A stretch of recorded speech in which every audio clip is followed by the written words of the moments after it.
Bonjour, je vous souhaite la bienvenue sur ma chaîne. Si c'est votre première visite, vous êtes bienvenue. Euh, je suis content de vous voir regarder ce que je produis. Et si ça vous intéresse, je vous invite à vous abonner et de partager et faire des pouces en l'air, des thumbs up. Ce que je désire partager aujourd'hui, c'est, en passant, pour ceux qui sont habitués à mes vidéos, il semble que les travaux de rénovation qui causaient tant de bruit chez mon voisin immédiat dans sa résidence semblent être terminés. Alors, on va souhaiter que c'est le cas et que je pourrai continuer à faire des vidéos de façon régulière, ce qui n'a pas été le cas au cours des 2-3 dernières semaines. Alors, j'en profite aujourd'hui parce qu'il y a une pause, il semble avoir une pause, et probablement que les travaux de rénovation sont terminés. Pour ceux qui se demandent pourquoi je ne leur demande pas, il s'agit d'individus. Il y a une expression anglaise qui dit la chose suivante: Neighbors from hell. On pourrait traduire cela par une traduction littérale qui dirait les voisins de l'enfer. Alors, si vous connaissez des gens qui sont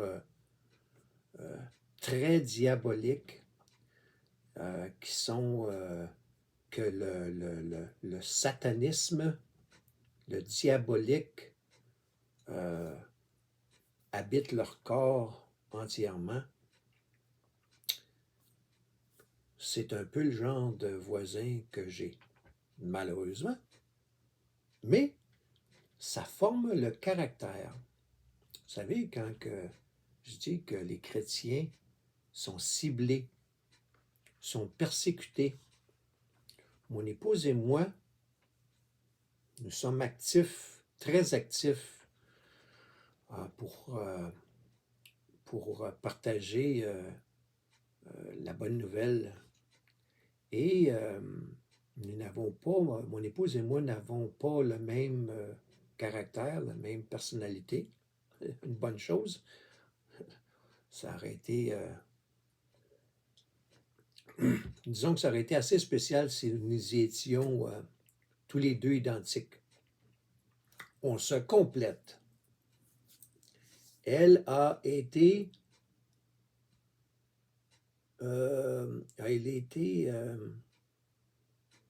une personne déterminante pour aider à m'assagir. À m'assagir. Encore une fois, problème avec les cordes vocales. Ça revient encore une fois. Alors, c'est pour ça que, de toute façon, ce voisin-là n'habite pas la résidence depuis au moins un mois, parce que c'est des travaux majeurs. Ils ont 3 enfants. Le couple a 3 enfants et les rénovations sont majeures, donc, sont suffisamment importantes qu'ils ne peuvent pas habiter la résidence pendant que ces travaux-là ont lieu. Et le bruit que cela fait, ça nuirait à une production d'une vidéo de qualité. Alors, en parlant d'être actif, chrétien actif, je m'adresse aujourd'hui aux chrétiens et chrétiennes pour vous demander. Alors, mon message d'aujourd'hui s'adresse principalement à ceux qui se disent chrétiens et chrétiennes.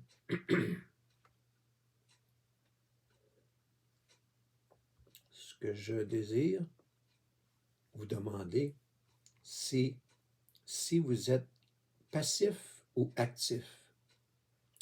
Êtes-vous du genre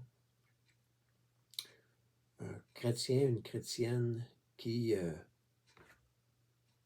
on ne sait pas que vous êtes chrétien, vous n'en parlez pas, vous ne partagez pas la bonne nouvelle, vous restez chez vous, vous n'allez pas à l'église, vous ne fréquentez pas d'autres chrétiens, vous ne lisez que la Bible et vous tenez ça mort, comme on dit. Hein? C'est ce que je pourrais dire comme passif. Vous ne vous impliquez pas, vous ne servez pas le Seigneur. Vous êtes chrétien, mais vous gardez ça pour vous. Alors, vous n'allez même pas au culte. Les catholiques vont appeler ça la messe. Les protestants, les évangéliques vont utiliser le terme culte. Ils ne vont pas au culte le dimanche. Alors, je désire vous partager, encore là, ce n'est pas mon opinion, je vous partage aujourd'hui ce que la Bible dit à ce sujet-là. Je vous réfère à un passage, je vais le lire dans 2 Timothée 2, verset 15. Okay? Alors, 2 Timothée 2, verset 15. Alors voici, je vais vous lire ce qui est écrit. Avant que je ne sois plus en mesure de parler.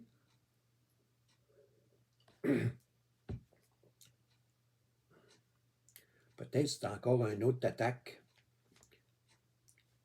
du diable. Quand je partage les Saintes Écritures, le diable vient essayer de mettre les bâtons dans les roues.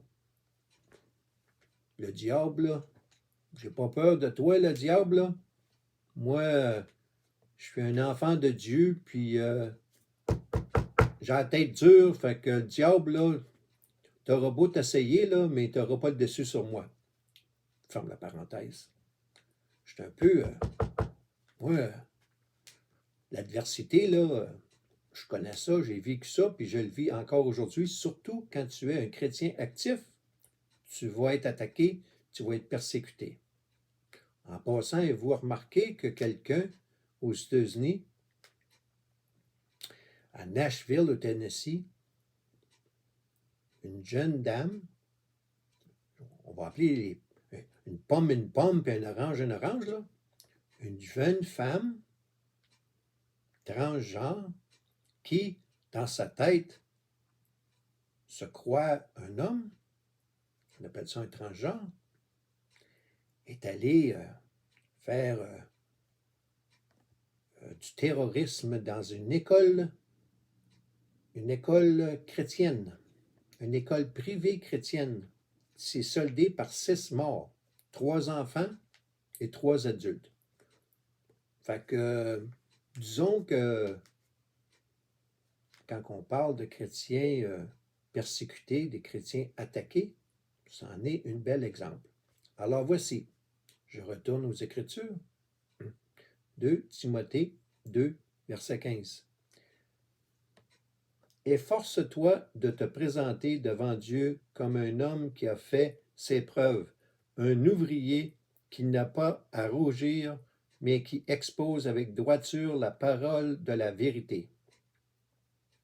Ça, c'est le passage.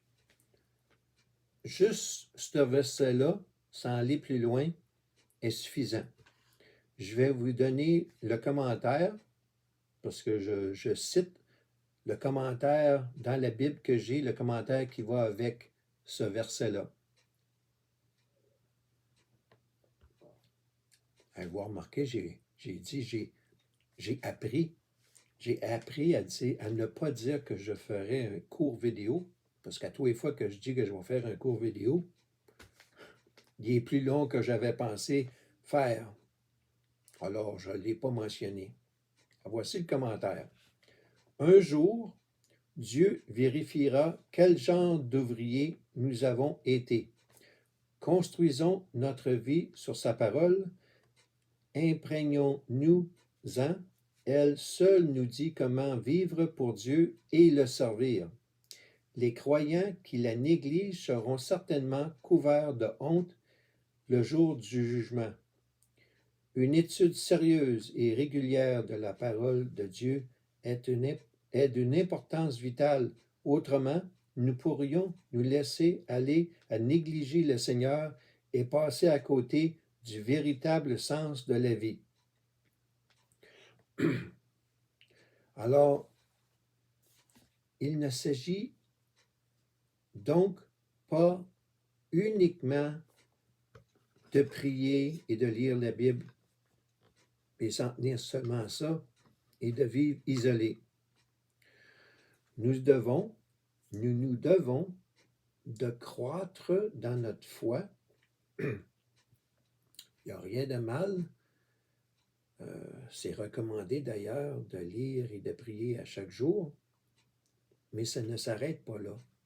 Il faut en plus être actif et servir le Seigneur. Excusez-moi encore une fois. Alors, il y a de multiples façons de servir le Seigneur.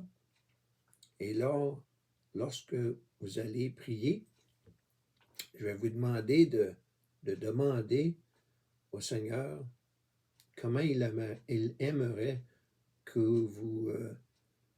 vous offriez vos services. Nous avons tous des talents.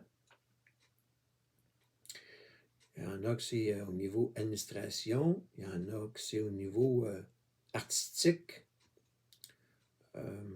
la louange, chanter. Il y en a que c'est au niveau administratif, comme j'ai dit, être administrateur dans une église.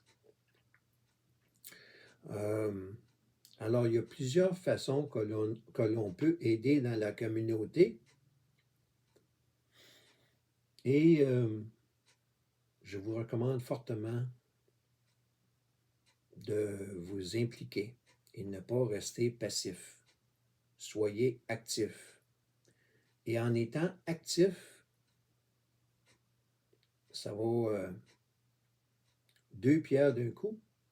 On pourrait donner l'expression, si je pense que c'est ça l'expression, c'est de rendre l'utile à l'agréable, c'est que vous allez vous rendre compte que vous pensez moins à vous en pensant aux autres et en servant les autres, ça vous est bénéfique et vous pensez moins à vous et c'est comme si ceux qui ont des problèmes au niveau, ils vivent des moments difficiles, émotifs ou de questionnement. Je vous invite à sortir de chez vous, sortir de l'isolement, allez prendre de l'air, allez à l'extérieur, prenez du soleil, respirez l'air frais, pratiquez un sport, marchez, soyez actifs, rencontrez des gens, amusez-vous et riez, faire des blagues, en recevoir des blagues puis faire des blagues. Ayez du plaisir, ne soyez pas comme j'utilise une expression qui m'est très chère et très typique. J'ai l'habitude de dire à des gens, coudon, t'as de l'air constipé. Ouais, je dis ça. Il y a des gens qui sont constipés. Alors, vous aurez compris ce à quoi je réfère quand je dis qu'il y a des gens qui sont constipés ou qui agissent de façon constipée. Pas bien d'aller dans les détails. Hein? Alors, je vous remercie de m'écouter et je Je vous demande également si cela vous plaît de vous abonner et de partager mes vidéos. Ça va m'aider, ça m'encourage parce que je ne demande aucun argent. Comme vous voyez, je ne demande aucun don. OK? Alors, la façon de m'aider, de m'encourager à continuer, c'est lorsque vous faites des commentaires et que vous m'encouragez, que vous faites des pouces en l'air et que vous partagez mes vidéos et que vous vous abonnez. Alors, sur ce, je vous laisse pour aujourd'hui. Et si Dieu le veut, et si c'est calme encore cette semaine, il n'y a pas trop de bruit, je vais pouvoir produire une autre vidéo. Sur ce, je vous laisse. Bonne journée.